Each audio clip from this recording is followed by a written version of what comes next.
Water, and water जो है वो लास्ट पार्ट है इस चैप्टर का, then this chapter will be finished. तो वाटर स्टार्ट कर लेते हैं, सही है।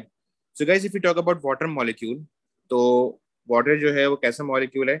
It's inorganic, it's inorganic biological molecule. Why? क्योंकि वाटर में अगर हम वाटर को देखें, it's H2O and there are no carbon hydrogen covalent bonds. Carbon hydrogen bonds नहीं है ना, तो जब कार्बन हाइड्रोजन बॉन्ड्स नहीं होते एक मॉलिक्यूल के अंदर, तो वो इनऑर्गेनिक होता है, और कार्बन हाइड्रोजन बॉन्ड्स होंगे तो वो ऑर्गेनिक होगा। ठीक है जी। सो water is inorganic biological molecule. Water is liquid at room temperature and pressure, and hydrogen bonding exists करती है between water molecules.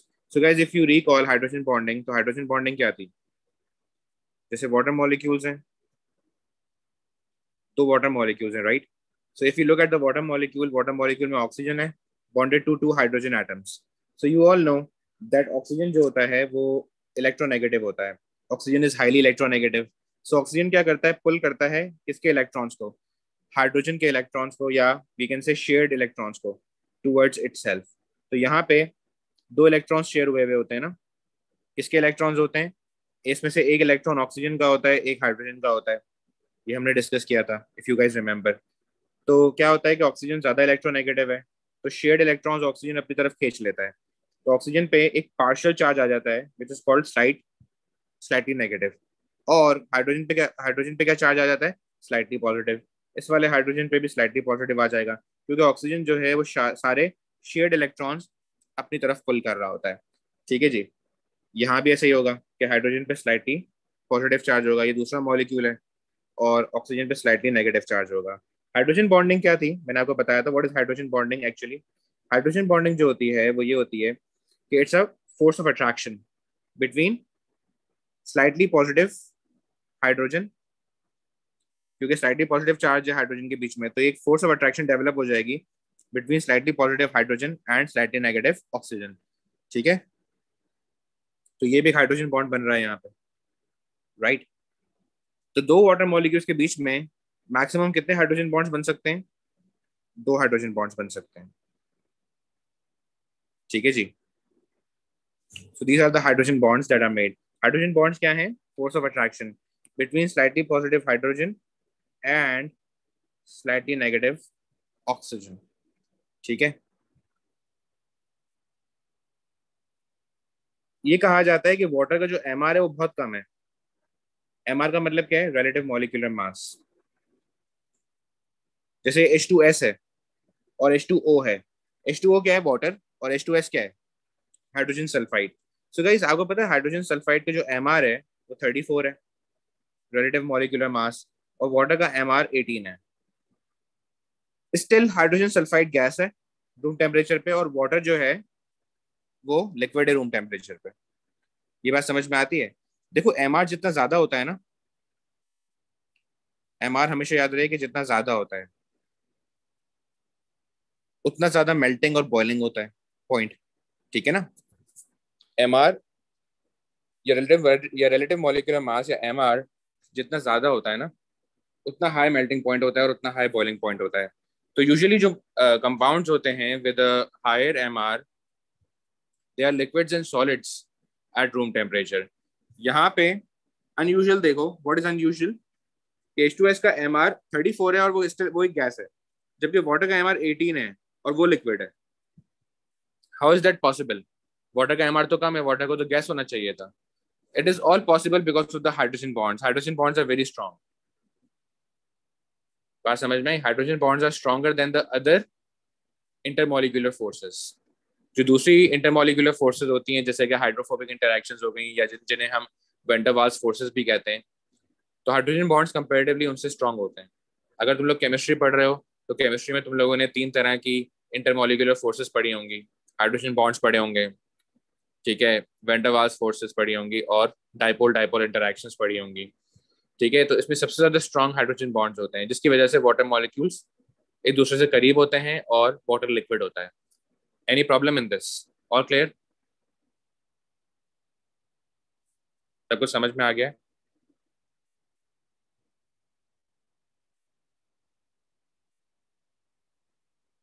Yes, sir. Okay. Now we will discuss the properties of water. So how many properties of water are there? 9 properties. तो इनको one by one discuss करेंगे. सबसे पहले कौन सी property हमें discuss करनी है कि जो वाटर है it acts as a solvent for polar molecules and ions. अच्छा, वाटर जो है वो सिर्फ किन मॉलिक्यूल्स को डिसॉल्व करता है, किन सब्सटेंसेस को डिसॉल्व करता है जो कि पोलर हो. सही है. वाटर सिर्फ पोलर मॉलिक्यूल्स को और आयंस को डिसॉल्व कर सकता है. What is the difference between polar molecules and ions? Ions पे डेफिनेटिव चार्ज होता है और पोलर मॉलिक्यूल्स पे पार्शियल चार्जेस होते हैं. Do you understand this point? जैसे आयंस हैं, अब यहाँ पे देखो कि in front of us is the sodium chloride. तो सोडियम क्लोराइड में सोडियम आयंस हैं और क्लोराइड आयंस हैं. यस और नो? ऐसे ही है. ठीक है. तो वाटर जो है वो आयंस को डिसॉल्व करता है. आयंस पे डेफिनेट चार्ज होता है. जैसे सोडियम पे डेफिनेट पॉजिटिव चार्ज है, क्लोराइड पे डेफिनेट नेगेटिव चार्ज है. ठीक है. वाटर जो है वो और कैसे डिसॉल्व करता है? Yes, water can dissolve polar molecules. जैसे ग्लूकोज जो है, if you remember we discussed alpha glucose. Alpha glucose में OH ग्रुप्स होते हैं ना. तो OH ग्रुप्स में ऑक्सीजन पे क्या होगा? Slightly negative.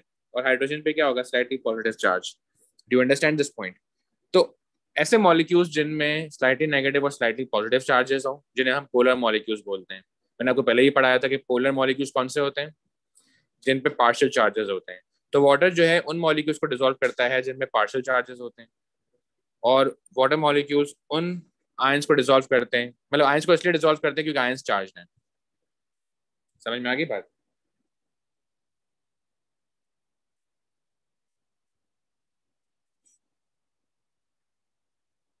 सही है. क्लियर है कॉन्सेप्ट? आयंस को क्यों डिसॉल्व करते हैं वाटर मॉलिक्यूल्स? क्योंकि आयंस चार्ज हैं. और जो भी चीज चार्ज होती है ना वो वाटर लविंग होती है, हाइड्रोफिलिक होती है. ये हम पढ़ चुके हैं पहले. और पोलर मॉलिक्यूल्स भी हाइड्रोफिलिक होते हैं क्योंकि वो भी चार्ज होते हैं. पार्शियल चार्जेस होते हैं पोलर पोलर मॉलिक्यूल्स पे. तो वाटर करता क्या है? It acts as a solvent for polar molecules and ions. Water can dissolve and separate polar molecules by forming hydrogen bonds with polar molecules. Water can dissolve and separate ions by forming ion dipole interactions. अब थोड़ा सा इसको मैं समझा दूं कि water जो है वो एक्ट क्यों करता है एज अ सॉल्वेंट. जैसे यहाँ पे we can see that sodium chloride है, इट्स डिसॉल्विंग इन वाटर. तो वाटर करता क्या है कि सोडियम आयंस को और क्लोराइड आयंस को अलग अलग कर देता है और डिसॉल्व कर लेता है. इनिशियली सोडियम क्लोराइड क्या है? सॉलिड स्टेट में है. ठीक है. All the ions are close to each other. अब क्या होगा कि जब वाटर डिसॉल्व करेगा सोडियम क्लोराइड को, तो सोडियम आयंस अलग हो जाएंगे और क्लोराइड आयंस अलग अलग हो जाएंगे. ये कैसे अलग अलग हो जाते हैं? Let me tell you. Water molecules क्या करते हैं? सोडियम आयंस को सराउंड कर लेते हैं. और वाटर मॉलिक्यूल्स कैसे सराउंड कर लेते हैं? क्लोराइड आयंस को. This is how they separate the ions. पहले सोडियम और क्लोराइड एक साथ साथ थे ना. अब क्या हुआ? वाटर मॉलिक्यूल्स क्या करते हैं? They go and surround what? The sodium ions in the chloride ions. ये वाटर मॉलिक्यूल सराउंड क्यों कर लेते हैं सोडियम आयंस को और क्लोराइड आयंस को? क्योंकि जो सोडियम आयन है ना उसमें पॉजिटिव चार्ज है. और ऑक्सीजन पे क्या चार्ज होता है? जो वाटर में ऑक्सीजन है उस पर क्या चार्ज होता है? Slightly negative. तो याद रहे कि जो वाटर का ऑक्सीजन वाला पार्ट होगा वो फेस करेगा सोडियम आयन को, क्योंकि सोडियम आयन पॉजिटिव चार्ज है. Sodium ion is positively charge. तो वाटर मॉलिक्यूल्स का कौन सा वाला पार्ट फेस करेगा सोडियम आयंस को? ऑक्सीजन फेस करेगी, क्योंकि ऑक्सीजन नेगेटिव है ना, स्लाइटली नेगेटिव है. तो क्या होता है गाइस? एक इंटरेक्शन बन जाती है यहाँ पे, या एक बॉन्ड बन जाता है. ठीक है. इस बॉन्ड को, इस इंटरेक्शन को क्या बोलते हैं? Ion dipole interaction. Why do we call it ion dipole? Yes guys, why do we call it ion dipole interaction? Because interaction जो बन रही है वो बन रही है आयन के बीच में और डाइपोल के बीच में. डाइपोल का मतलब क्या होता है? कि जैसे कोई ऐसा मॉलिक्यूल है जिसमें पार्शियल चार्जेस हों, स्लाइटली नेगेटिव और slightly positive. So we say that that molecule has a dipole. दो पोल्स है ना. सही है. देखो बात सारी ये है कि मैंने तुम लोगों को पहले ही बताया था कि अगर कोई मॉलिक्यूल है जिसपे पार्शियल चार्जेस हैं, स्लाइट नेगेटिव और स्लाइट पॉजिटिव, तो उस मॉलिक्यूल को बोलते हैं पोलर. और ये जो चार्जेस हैं कलेक्टिवली इन्हें क्या बोलते हैं? डाइपोल. ठीक है. तो अगर किसी मॉलिक्यूल के पास स्लाइटली नेगेटिव और स्लाइटली पॉजिटिव चार्जेस हैं तो उस मॉलिक्यूल के पास डाइपोल है, और वो मॉलिक्यूल क्या कहलाएगा? Polar molecule. सही है जी. तो गाइस वाटर मॉलिक्यूल्स आयन को डिसॉल्व किस तरह करते हैं? by surrounding the ions and by forming ion dipole interactions. या क्लोराइड जो है, क्लोराइड को कौन से वाटर मॉलिक्यूल सराउंड करेंगे, वही वाटर मॉलिक्यूल सराउंड करेंगे, लेकिन क्लोराइड क्योंकि नेगेटिव है ना, तो chloride will be surrounded by slightly positive hydrogens, और यहाँ भी क्या बनेंगे, आयन डाइपोल इंटरैक्शंस बनेंगी. Do you understand this point? यहाँ भी आयन डाइपोल इंटरैक्शंस बनेंगी.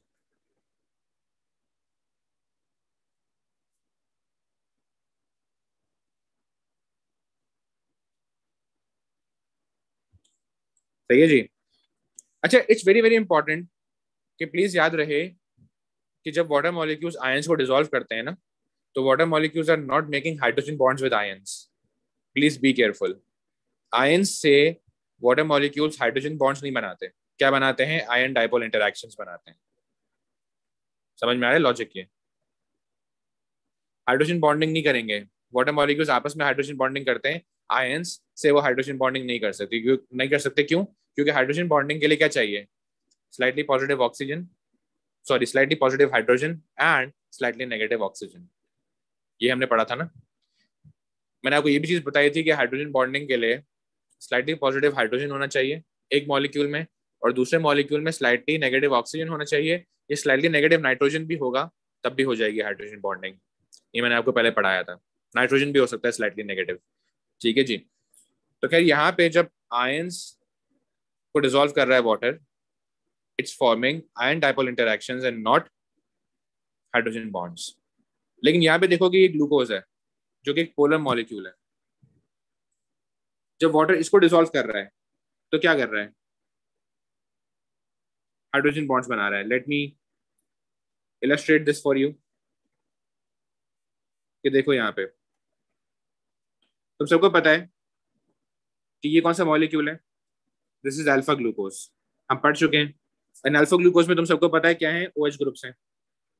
ठीक है. तो यहाँ पे जो OH ग्रुप है कार्बन नंबर 1 पे, उसमें यहाँ पे पार्शियल नेगेटिव होगा और पार्शियल पॉजिटिव यहाँ पे होगा हाइड्रोजन पे.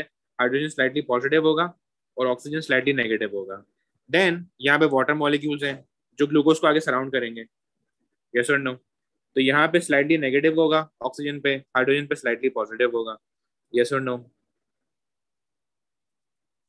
तो अब क्या होगा गाइस कि यहाँ भी हाइड्रोजन बॉन्ड्स बन जाएंगे. यानी water molecule is making hydrogen bonds with what do you think? The OH groups of glucose. तो यानी ग्लूकोज को भी डिसॉल्व कर लेंगे वाटर मॉलिक्यूल्स ग्लूकोज को सराउंड करके डिसॉल्व कर लेंगे. लेकिन जो डिसॉल्व कर रहे हैं और जो सराउंड कर रहे हैं उस वक्त क्या हो रहा है कि वाटर और ग्लूकोज मॉलिक्यूल्स के बीच में हाइड्रोजन बॉन्ड्स बन रहे हैं. ये बात समझ में आई?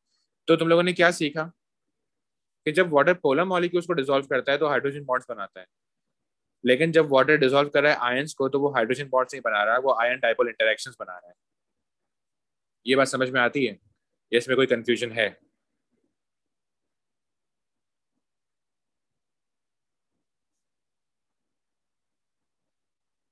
क्लियर है?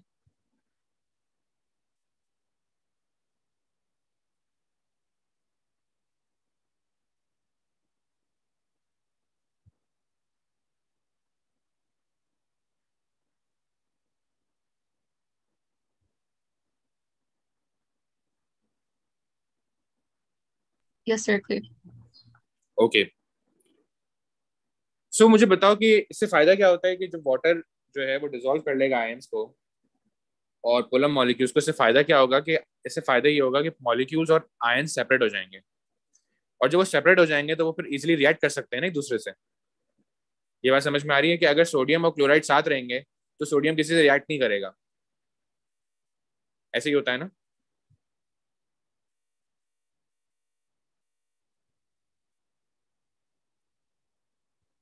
इसी तरह मॉलिक्यूल्स अगर साथ रहेंगे एक दूसरे के साथ, सही है, तो वो रिएक्ट नहीं करेंगे. वाटर मॉलिक्यूल्स क्या करते हैं? मॉलिक्यूल्स और पोलर मॉलिक्यूल्स और आयंस को सेपरेट कर देते हैं. ठीक है, ताकि वो एक दूसरे से रिएक्ट कर सकें. तो यहाँ पे क्या लिखा हुआ है कि when polar molecules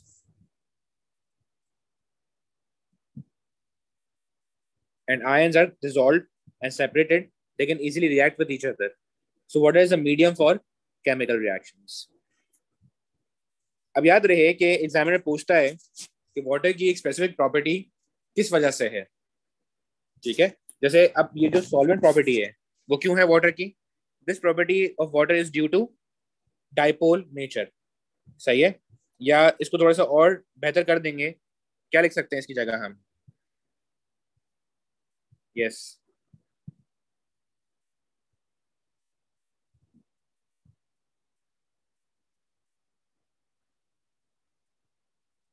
this property of water is due to its polar nature.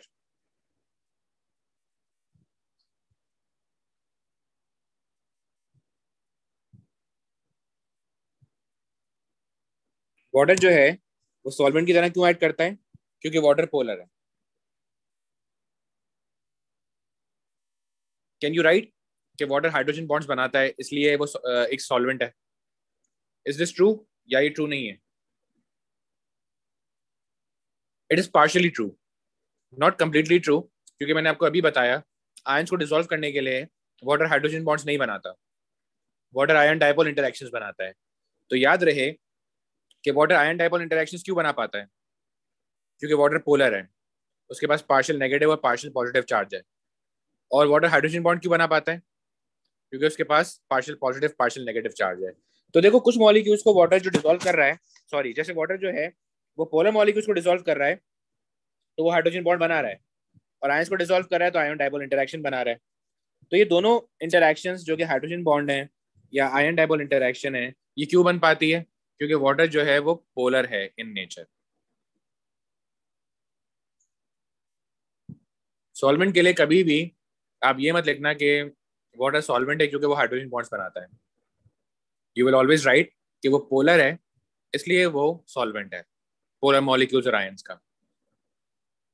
Do you get this point? This is very very important point actually, और स्टूडेंट्स जहाँ पे कंफ्यूज हो रहे होते हैं, तो you don't have to be confused.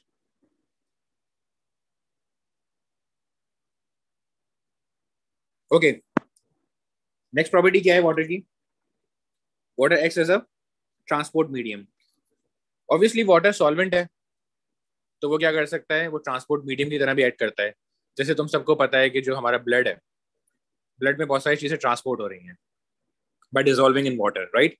जो blood plasma है इट्स 90% वाटर, और बाकी 10% उसके अंदर डिजोल्व सब्सटेंसेज होते हैं प्लाज्मा के अंदर। सही है ना?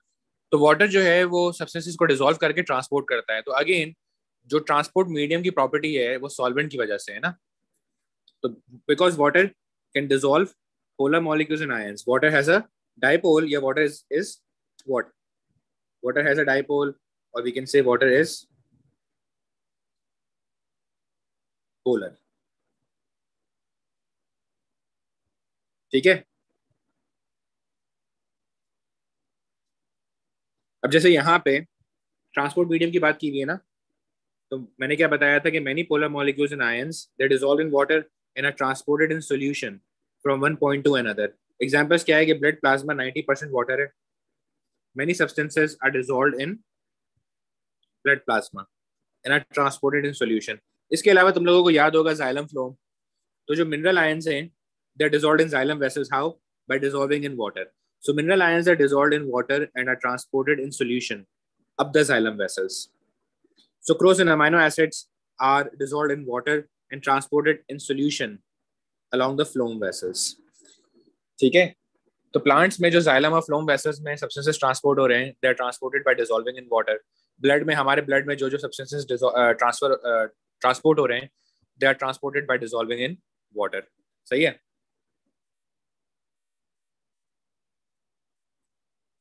अब आ जाते हैं थर्ड प्रॉपर्टी पे। सो गाइस थर्ड प्रॉपर्टी क्या है वाटर की? Water has a high specific heat capacity. इसकी वजह से क्या होता है? Do you guys know what is meant by specific heat capacity? Do you remember from your O level physics?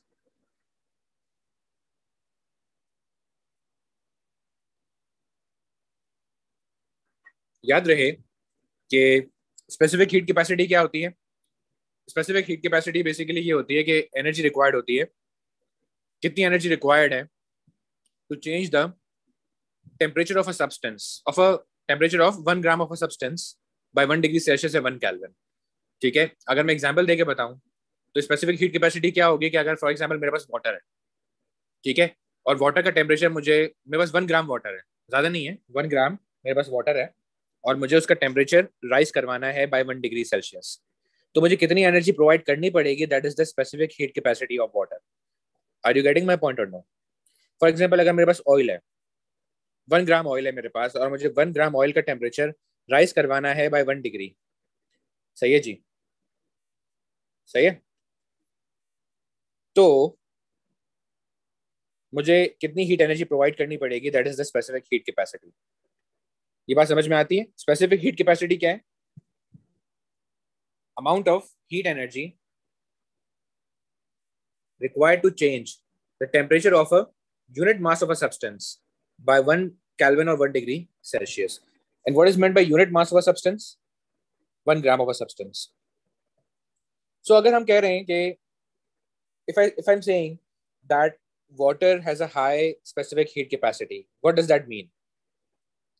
कि अगर आपको 1 ग्राम वाटर का टेम्परेचर बढ़ाना है बाय 1 डिग्री सेल्सियस या 1 kelvin, you need to provide a lot of energy. ये बात समझ में आती है? हाई स्पेसिफिक हीट कैपेसिटी का यही मतलब होता है कि आपको बहुत सारी एनर्जी प्रोवाइड करनी पड़ेगी to raise the temperature of a substance by 1 degree Celsius या 1 केल्विन। सही है जी? तो वाटर की हाई स्पेसिफिक हीट कैपेसिटी का फायदा क्या है? यस, वाटर की हाई स्पेसिफिक हीट कैपेसिटी का फायदा ये है कि वाटर का टेम्परेचर बहुत ज्यादा फ्लक्चुएट नहीं करता, and this makes water suitable habitat for the living organisms, for the aquatic organisms. क्या मतलब है? कि जैसे अगर एयर है, एयर का टेम्परेचर अगर 20 से 40 होगा, तो वाटर का टेम्परेचर ज्यादा से ज्यादा 2 या 3 डिग्री राइज करेगा। ये बात समझ में आ रही है आपको? एयर की स्पेसिफिक हीट कैपेसिटी बहुत कम है, तो एयर को थोड़ा सा टेम्परेचर दो, थोड़ी सी हीट दो, सॉरी, एयर की स्पेसिफिक हीट कैपेसिटी क्या है? कम है, लो स्पेसिफिक हीट कैपेसिटी है। तो एयर को थोड़ी सी हीट मिलती है, एयर का टेम्परेचर राइज हो जाता है, और बहुत ड्रास्टिकली राइज होता है। लेकिन उसकी वजह से वाटर का टेम्परेचर बहुत ड्रास्टिकली राइज या फॉल नहीं करता। Do you understand this point और नो? तो हाई स्पेसिफिक हीट कैपेसिटी होने से फायदा क्या है? कि अगर एयर के टेम्परेचर्स बहुत ज़्यादा फ्लक्चुएट कर रहे हैं, तो वाटर का टेम्परेचर बहुत ज़्यादा फ्लक्चुएट नहीं करेगा, क्योंकि वाटर की टेम्परेचर चेंज कराने के लिए, अगर वाटर का टेम्परेचर राइज करवाना है, तो water must absorb a lot of heat, और अगर वाटर का टेम्परेचर फॉल करवाना है, तो water must lose a lot of heat. That is all because of the high specific heat capacity. क्योंकि वाटर का टेम्परेचर फ्लक्चुएट नहीं करता बहुत ज्यादा, इस वजह से क्या होता है कि water is a suitable habitat for aquatic organisms. Do you understand this point? तो यहाँ पे क्या लिखा हुआ है गाइस कि water must gain a lot of heat energy to raise its temperature by 1 kelvin, and water must lose a lot of energy to decrease its temperature by 1 Kelvin. Temperature of the water does not fluctuate drastically with the fluctuation in the temperature of air. This makes water a suitable habitat for aquatic organisms. समझ में आ रहा है? Yes, guys.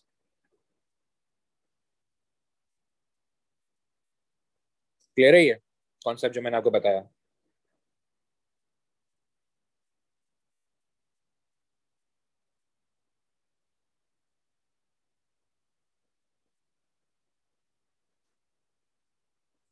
Okay, अब examiner पूछता है कि water की specific heat capacity high क्यों है। एग्जामिनर पूछता है कि वाटर की क्या प्रॉपर्टी है, वाटर का ऐसा क्या फीचर है जिसकी वजह से water has a high specific heat capacity. What should be your answer? Due to hydrogen bonding. सही है। देखो, टेम्परेचर अगर आपको बढ़ाना है वाटर का, तो टेम्परेचर बढ़ाने का क्या मतलब है? कि you are increasing the kinetic energy of water molecules. और वाटर मॉलिक्यूल्स की काइनेटिक एनर्जी बढ़ाने के लिए क्या करना पड़ेगा? देखो, वाटर मॉलिक्यूल्स की अगर काइनेटिक एनर्जी बढ़ानी है तो किस तरह बढ़ेगी? कि water molecules when they will be moving faster, then their kinetic energy will increase, right? ऐसे ही है ना? हमेशा याद रहे कि किसी भी सब्सटेंस का जब हम टेम्परेचर बढ़ाते हैं, तो टेम्परेचर बढ़ता कैसे है? कि उस सब्सटेंस के जो मॉलिक्यूल्स होते हैं उनकी काइनेटिक एनर्जी बढ़ जाती है, and they are moving faster. तो याद रहे कि अगर वाटर मॉलिक्यूल्स की काइनेटिक एनर्जी बढ़ानी है आपको, तो जो वाटर मॉलिक्यूल्स के बीच में हाइड्रोजन बॉन्ड्स हैं उनको तोड़ना पड़ेगा, उनको ब्रेक करना पड़ेगा, and these hydrogen bonds are very strong, so you need a lot of heat energy to break these bonds. ठीक है, तो अगर टेम्परेचर बढ़ाना है आपको वाटर का, तो आपको ये बॉन्ड्स तोड़ने पड़ेंगे, जिसके लिए हाई हीट रिक्वायर्ड है हाइड्रोजन बॉन्ड्स तोड़ने के लिए, बिकॉज दे आर स्ट्रॉन्ग। और क्या होगा उस वजह से कि जब हम बॉन्ड तोड़ेंगे तो काइनेटिक एनर्जी बढ़ेगी, the molecules will move faster and temperature will rise. ठीक है, तो ये सब कुछ लिखा हुआ है यहाँ पे कि due to hydrogen bonding between water molecules, there is high specific heat capacity. To increase the temperature of water, kinetic energy of water molecules must be increased. And for that, hydrogen bonds between the water molecules must be broken. Hydrogen bonds are strong, so require high energy to break. सही है, तो high specific heat capacity hydrogen bonding की वजह से होती है, जबकि transport medium acting as a transport medium and acting as a solvent, that's because of the polar nature of water. Next जो है वो प्रॉपर्टी कौन सी है, high latent heat of vaporisation fusion, sorry high latent heat of fusion है। पहले हम high latent heat of fusion पढ़ेंगे, फिर high latent heat of vaporisation पढ़ेंगे। So guys what is meant by high latent heat of fusion? देखो latent heat of fusion ये होती है कि amount of energy required to change the state of a substance by by नहीं sorry from solid to liquid या liquid to gas. बात समझ में आ रही है? High latent heat of fusion क्या होती है कि amount of energy required to change the state of a substance from solid to liquid या लिक्विड टू सॉलिड। तो अगर वाटर को हमें फ्रीज करना है तो क्या होगा, water must lose a lot of energy, फिर जाके वाटर फ्रीज करेगा। ये कॉन्सेप्ट समझ में आता है? Latent heat of fusion high होने से क्या होता है कि वाटर जो है वो इजीली फ्रीज नहीं करता। ये बात समझ में आ रही है? क्योंकि फ्यूजन का मतलब ये होता है कि आप स्टेट चेंज कर रहे हो from either solid to liquid या लिक्विड टू सॉलिड, या तो आप मेल्ट कर रहे हो या फ्रीज कर रहे हो। तो खैर मेल्ट करने वाली बात तो यहाँ पे इंपॉर्टेंट नहीं है, यहाँ पे फ्रीज करने वाली बात इंपॉर्टेंट है कि वाटर इजीली फ्रीज नहीं होता, वाटर को बहुत ज्यादा एनर्जी लूज करनी पड़ेगी फिर जाके वाटर फ्रीज होगा, because of the high latent heat of fusion. And this makes water a suitable habitat for aquatic organisms. Why? क्योंकि वाटर बॉडीज जो हैं oceans, lakes, rivers, they don't freeze easily. ठीक है, जब तक सराउंडिंग टेम्परेचर बहुत ज्यादा फॉल नहीं करेगा तब तक वाटर बॉडीज फ्रीज नहीं करती। ठीक है, तो water has to lose a lot of heat energy in order to freeze, convert to ice. तो गाइज अगर मैं ये कह रहा हूँ कि water has a high latent heat of fusion, तो इसका मतलब सिंपली यही है कि वाटर जो है उसको बहुत ज्यादा एनर्जी लूज करनी पड़ेगी in order to freeze or convert to ice. Water bodies such as rivers, oceans, and lakes do not freeze easily when the surrounding temperature falls. This makes water a suitable habitat for aquatic organisms. तो guys examiner ये पूछता है कि water के पास water की जो latent heat of fusion है वो हाई क्यों है? Again this is because of the hydrogen bonding. क्योंकि याद रहे कि अगर वाटर को फ्रीज करना है तो हाइड्रोजन बॉन्ड्स की फॉर्मेशन रिक्वायर्ड होगी। सही है ना? वाटर को फ्रीज करने का मतलब ये है कि वाटर मॉलिक्यूल्स एक दूसरे से बहुत करीब आ जाएंगे। करीब तब आएंगे जब हाइड्रोजन बॉन्ड्स बनेंगे बहुत ज्यादा। हाइड्रोजन बॉन्ड्स को बनाने के लिए बहुत ज्यादा एनर्जी लूज करनी पड़ेगी ना। तुम सबको पता है कि बॉन्ड फॉर्मेशन में क्या होता है, एनर्जी रिलीज होती है। ठीक है, bond breaking is endothermic and bond making is exothermic. तो जब बॉन्ड्स बनते हैं, बॉन्ड मेकिंग होती है तो एनर्जी रिलीज होती है, दैट इज एक्सोथर्मिक। ठीक है ना? ये बात समझ में आ रही है? तो क्या होगा, क्योंकि high latent heat of fusion है ना वाटर की, इस वजह से क्या होता है, वाटर को हाइड्रोजन बॉन्ड्स बनाने पड़ेंगे और हाइड्रोजन बॉन्ड स्ट्रांग होते हैं, तो उन बॉन्ड्स को बनाने के लिए भी बहुत ज्यादा एनर्जी लूज करनी पड़ती है। So due to hydrogen bonding between water molecules, water has a high latent heat of fusion. A lot of energy is released when hydrogen bonds are formed between water molecules, when water converts to ice. A lot of energy is absorbed when hydrogen bonds between water molecules are broken when ice is converted to water. सही है? तो इससे क्या होगा कि जब तक बहुत ज्यादा एनर्जी लूज ना कर ले वाटर, तब तक सफिशिएंट हाइड्रोजन बॉन्ड्स नहीं बनेंगे और आइस में कन्वर्ट नहीं होगा water. And this makes water suitable habitat for aquatic organisms, क्योंकि वाटर बॉडीज इजीली फ्रीज नहीं करती, तो जो एक्वाटिक ऑर्गेनिजम्स हैं they can survive. Then water has a high latent heat of vaporisation. क्या मतलब है? What is meant by latent heat of vaporisation? कि कितनी एनर्जी रिक्वायर्ड होगी to convert the state of a substance from liquid to gas. ठीक है, ये होती है वेपराइजेशन। तो वाटर जो है उसकी high latent heat of vaporisation है, यानी अगर वाटर को बॉईल करना है, सही है, ये चलो बॉईल करने के अलावा इवेपोरेट करना है, बॉईल छोड़ दो, इवेपोरेट की बात कर लेते हैं, तो बहुत ज्यादा हाई एनर्जी वाटर जो है उसको रिक्वायर्ड होगी। जैसे अब एक वाटर बॉडी है, अगर वो वाटर बॉडी को इवेपोरेट करना है तो बहुत ज्यादा हाई एनर्जी रिक्वायर्ड होगी, सही है ना। तो ये जो वाटर बॉडीज होती हैं, ओशियंस, लेक्स, ये इवेपोरेट नहीं करती बहुत ज्यादा, बिकॉज इनको इवेपोरेट करवाने के लिए बहुत ज्यादा हाई एनर्जी रिक्वायर्ड होगी। एंड वाटर की जो लेटेंट हीट ऑफ वेपराइजेशन है, why is that so high? Because of hydrogen bonding. क्योंकि अगर वाटर मॉलिक्यूल्स को वेपराइज करना है आपको, so you need to break hydrogen bonds, and hydrogen bonds are stronger, ठीक है, तो ज्यादा एनर्जी रिक्वायर्ड होती है। So high latent heat of vaporisation is due to hydrogen bonding. A lot of heat energy is required to break hydrogen bonds between water molecules to convert water to water vapor. Again, this makes water a suitable habitat for aquatic organisms, क्योंकि water bodies easily evaporate नहीं करती। ठीक है जी, समझ में आ रहा है concept ये कि water has to gain a lot of energy in order to vaporize. The water bodies such as oceans, rivers, and lakes do not vaporize easily when surrounding temperature rises. This makes water a suitable habitat for aquatic organisms. When water from the soil, अच्छा एक और फायदा है latent heat of vaporisation का, एक और फायदा है वैसे, वो क्या है? Maintenance of body temperature. तुम सबको पता है हम अपना बॉडी टेम्परेचर मेंटेन करते हैं, यस और नो? और कैसे मेंटेन करते हैं कि जब हमारा बॉडी टेम्परेचर राइज करता है, सो स्वेट प्रोडक्शन होती है ना, we sweat, what happens, and when we sweat what happens, sweat में वाटर रिलीज होता है, and then this water evaporates from the skin, ठीक है। तो इसकी वजह से क्या होता है? Skin cools down. Why? Because when this water evaporates it takes away a lot of heat from the skin, तो स्किन हो जाती है cool. This is how we maintain our body temperature. ऐसे ही होता है ना, तुम लोगों ने पढ़ा हुआ है ये। तो यहाँ पे क्या लिखा हुआ है कि when water from the soil evaporates it takes away a lot of heat from the skin, providing a cooling effect in maintaining the constant body temperature, ठीक है। When water is evaporated from the leaf cools down. So guys, leaf से जब water evaporate होता है उसे क्या बोलते हैं? जब लीफ से वाटर इवेपोरेट होता है तो eventually that water is lost from the leaf by transpiration, and transpiration is a cooling process, ठीक है जी। वाटर की और क्या प्रॉपर्टी है? Water has a high cohesion. So guys, what is meant by cohesion? There are two terms, cohesion and adhesion.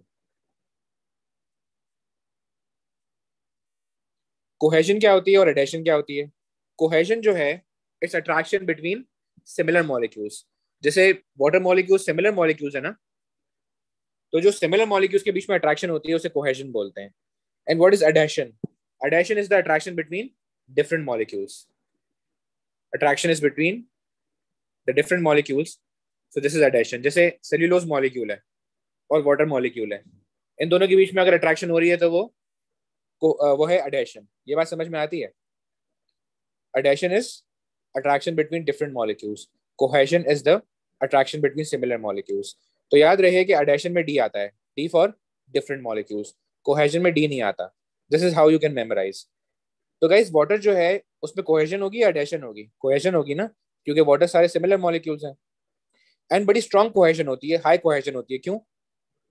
क्योंकि water molecules they attract each other by hydrogen bonds, and hydrogen bonds are stronger. So there is high cohesion. इससे फायदा क्या होता है कि water की क्योंकि high cohesion होती है, water has high cohesion due to strong hydrogen bonds between water molecules. इसका फायदा क्या है? इसका फायदा ये है कि high cohesion allows the water to flow in a continuous column up the xylem vessels. क्योंकि वाटर मॉलिक्यूल्स एक दूसरे को बहुत ज्यादा अट्रैक्ट करते हैं ना, तो वाटर क्या करता है कि जब भी फ्लो करता है ना, तो वो एक कंटिन्यूअस कॉलम में फ्लो करता है। अगर आप जमीन पे पानी फेंकोगे ना, तो आप नोटिस करोगे कि पानी जो है वो आगे जाता जाएगा, जाता जाएगा, जाता जाएगा, और वो एक कंटिन्यूस कॉलम में फ्लो कर रहा होगा, कॉलम उसका ब्रेक ही नहीं होगा। आप जमीन पे पानी फेंक के देखना, ठीक है, अगर जैसे टाइल्स हैं, टाइल्स पे आप पानी फेंकोगे तो पानी जो है वो कंटिन्यूस कॉलम में फ्लो करते करते आगे जा रहा होगा। जो वाटर मॉलिक्यूल्स आगे मूव कर रहे हैं वो पीछे के जो वाटर मॉलिक्यूल्स हैं उनको अट्रैक्ट कर रहे हैं। सिमिलरली जाइलम वेसल्स की बात करते हैं ना, तो जाइलम वेसल्स में जब पानी ऊपर जा रहा होता है, तो जो पानी ऊपर जा रहा है वो खींच रहा है किसे? नीचे वाले पानी को, और उसको भी ऊपर खींच रहा है। The water travels in a continuous column up the xylem vessel because of the high cohesion. सही है? Guys, any problem up till now? All clear?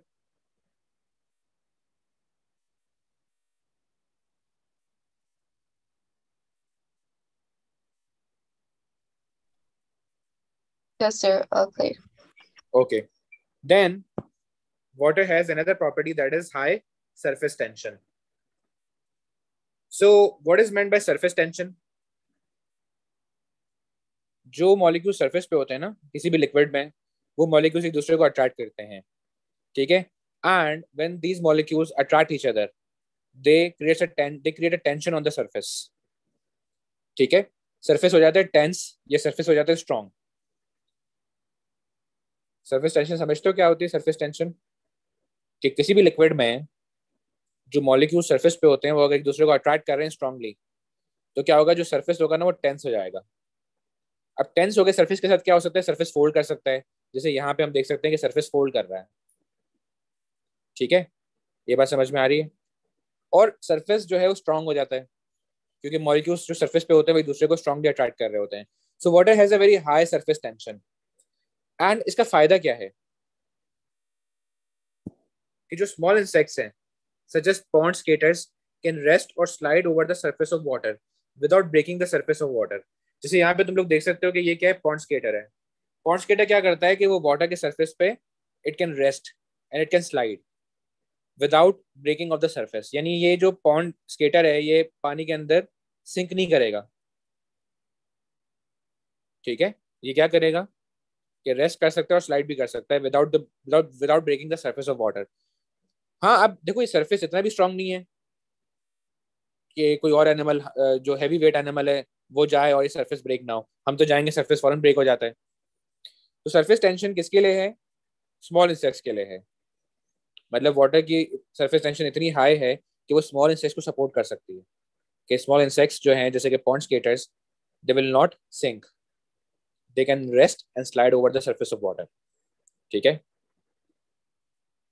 और हाई सरफेस टेंशन क्यों है?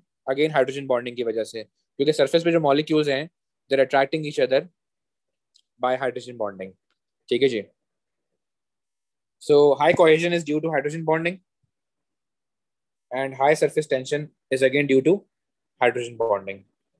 उसके बाद जो नेक्स्ट प्रॉपर्टी है वो क्या है कि ice is less dense than water, which is also known as anomalous property of water. I guess तुम लोगों ने ये ओ लेवल फिजिक्स में पढ़ा होगा कि वाटर जो है उसके पास एक इनैमलस प्रॉपर्टी है. इनैमलस का मतलब क्या होता है? Out of trend. सही है, this is out of trend for water या this is anomalous for water. कि ice is less dense than water.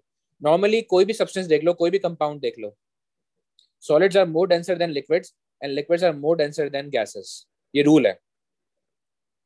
Only water is the exception. ये बात समझ में आती है आपको? सिर्फ वाटर एक ऐसी एक्सेप्शन है जिसमें ऐसा नहीं होता. बाकी जितने भी कंपाउंड्स हैं, जितने भी सब्सटेंसेस हैं, उसमें solids are denser than liquids and liquids are denser than gases. यहाँ पे वाटर जो लिक्विड है वो ज्यादा डेंस है आइस से.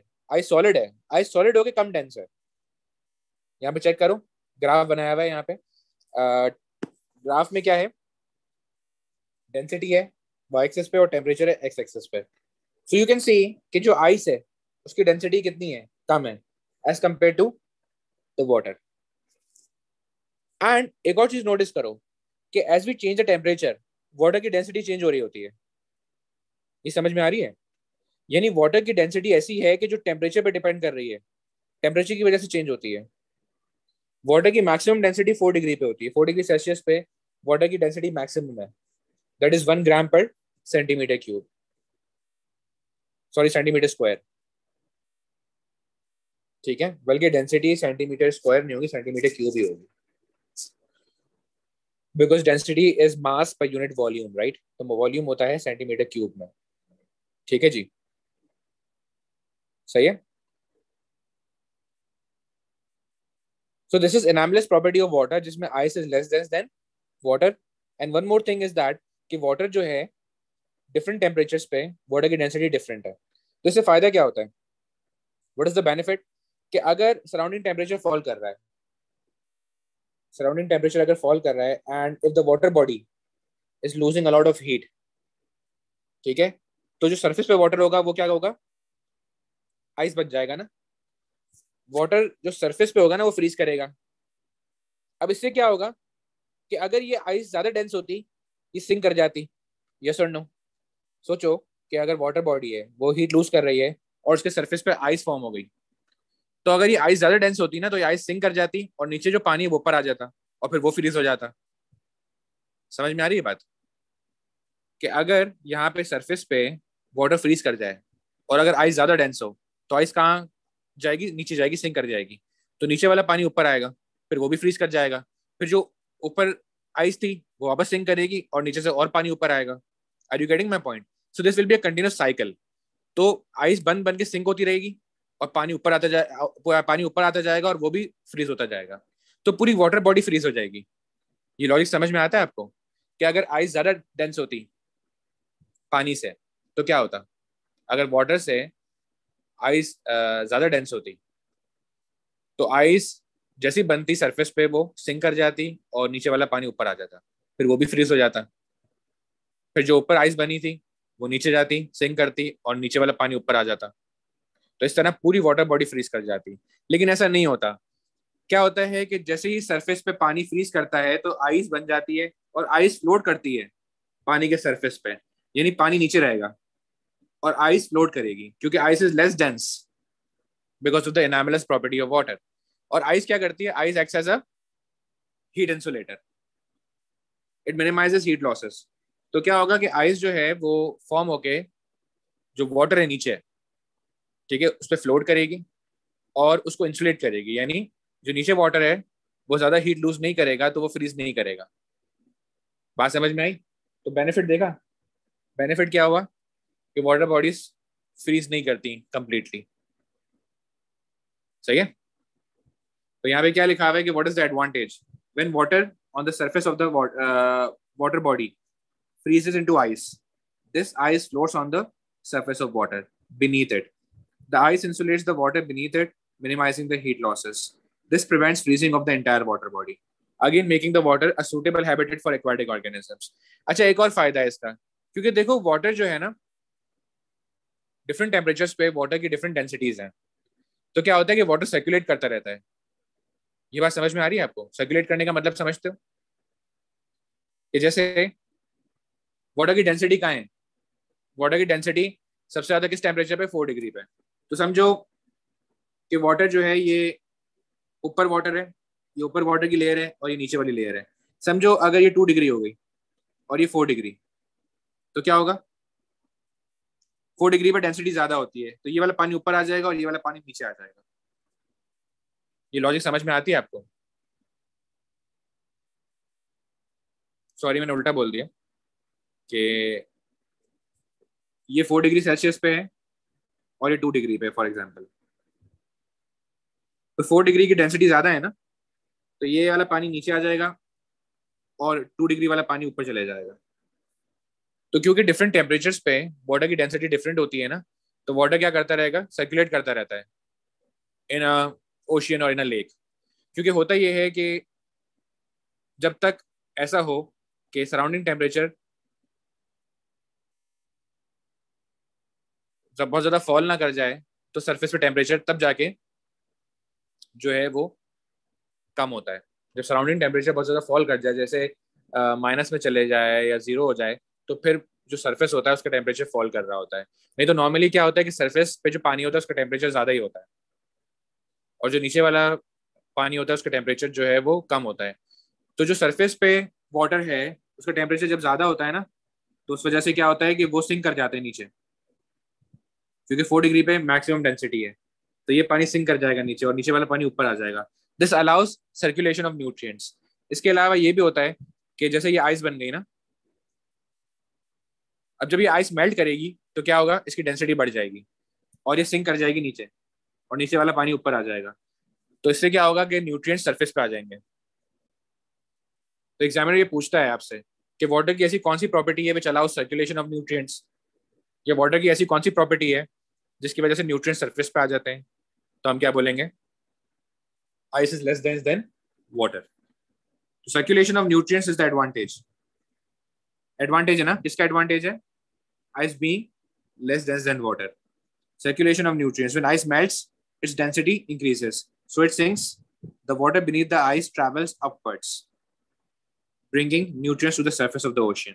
ये समझ में आ रहा है कि जब आइस मेल्ट करेगी ना तो उसकी डेंसिटी बढ़ जाएगी, तो वो सिंक करेगी, नीचे जाएगी, और नीचे वाला जो पानी है ऊपर आ जाएगा और न्यूट्रिएंट्स ऊपर आ जाएंगे सरफेस पे। ठीक है, एक तो ये चीज़ है। इसके अलावा आइस को अगर हम इग्नोर करें और हम जनरली भी बात करें तो डिफरेंट टेम्परेचर्स पे वाटर की डेंसिटी डिफरेंट होती है, जिसकी वजह से न्यूट्रिएंट सर्कुलेट करते रहते हैं। जो मोर डेंस वाटर है वो नीचे वो सिंक कर जाएगा, और जो लेस डेंस वाटर है वो ऊपर आ जाएगा। ठीक है जी। वाटर की लास्ट प्रॉपर्टी क्या है? वाटर की जो लास्ट प्रॉपर्टी है वो ये है कि water acts as a reagent. Reagent का मतलब क्या है? रिएक्टेंट। जैसे हमने शुरू में पढ़ा था कि वाटर जो है वो ऐड कर रहा है एज अ सॉल्वेंट, और बाकी सब्सटेंसेस को अलाउ कर रहा है रिएक्ट करने के लिए। जैसे आयंस हो गए, पोलर मॉलिक्यूल्स हो गए, they react when they are dissolved in water. तो उस वक्त वाटर जो था ना वो रिएक्शन मीडियम की तरह काम कर रहा था। अब ये जो प्रॉपर्टी है उसमें वाटर इट्स सेल्फ रिएक्टेंट की तरह काम कर रहा है, यानी वाटर खुद रिएक्ट करेगा। ये अलग चीज है, ठीक है ना, कि वाटर खुद रिएक्ट करेगा तो वो वाटर रिएजेंट के तौर पे काम कर रहा है, और अगर वाटर बाकी सब्सटेंसेस को रिएक्ट करवा रहा है तो वो एक रिएक्शन मीडियम है। Are you getting my point? So बहुत सारी रिएक्शंस ऐसे होते हैं कि जिसमें वाटर खुद पार्ट लेता है, जैसे कि फोटोसिंथेसिस, हाइड्रोलिसिस। ठीक है, ये दो रिएक्शन हम पढ़ चुके हैं।